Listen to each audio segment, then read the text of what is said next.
புரட்சி தமிழர் வருங்கால முதலமைச்சர் ஐயா எடப்பாடி அவர்களை நம்பி கெட்டவர்கள் யாரும் இல்லை. நம்பாமல் கெட்டவர்கள் நாம் பொறுப்பேற்க முடியாது. தொண்டர்களுக்கும் நான் எப்படி துரோக எண்ணத்தோடு இருந்து வந்துள்ளார் என்பதையும்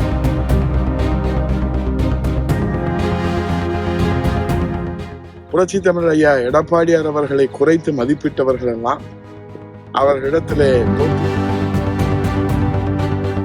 ஆனால் அம்மாவிற்கும் ஆண்டவனுக்கும் மட்டுமே தெரியும் இந்த துரோகத்தை மறைத்துவிட்டு அனைவருக்கும் வணக்கம்.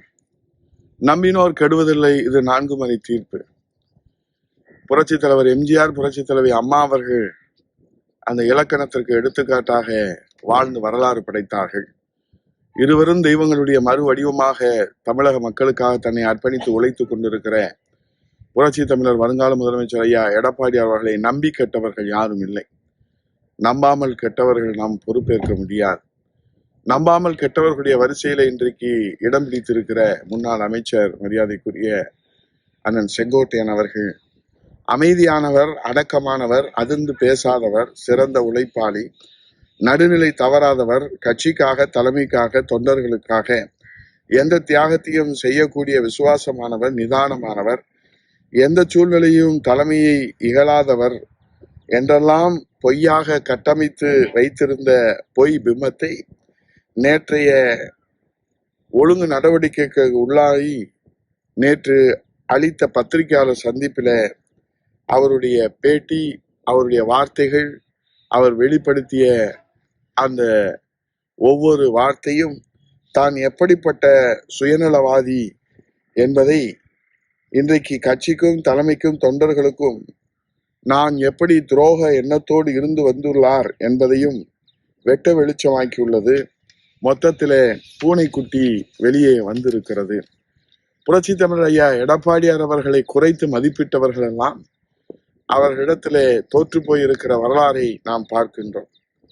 ஆகவே இன்றைக்கு புரட்சி தமிழர் ஐயா எடப்பாடியார் அவர்களை விமர்சனம் செய்வதிலேயே, குறை சொல்வதிலே, இன்றைக்கு பழி சுமத்துவதிலே அவர் எப்படி ஒரு வன்மத்தை கொண்டிருந்தார் என்பதை நாம் பார்த்தோம்.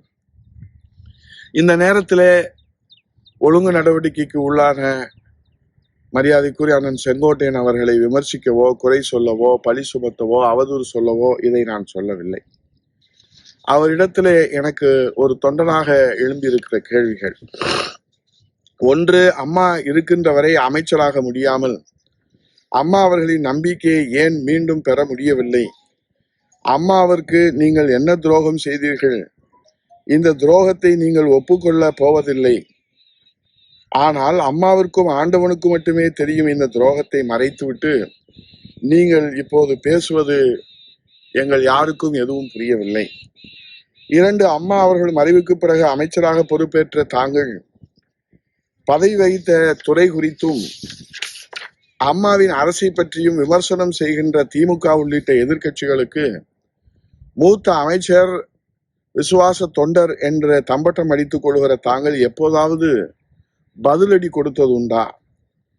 எங்களுக்கு எதுவும் புரியவில்லை. பிளே ஸ்டோர் மற்றும் ஆப் ஸ்டோரில் இருந்து பாலிமர் செயலியை QR கோடு மூலம் பதிவிறக்கம் செய்யுங்கள். செய்திகளை உடனுக்குடன் பெறுங்கள்.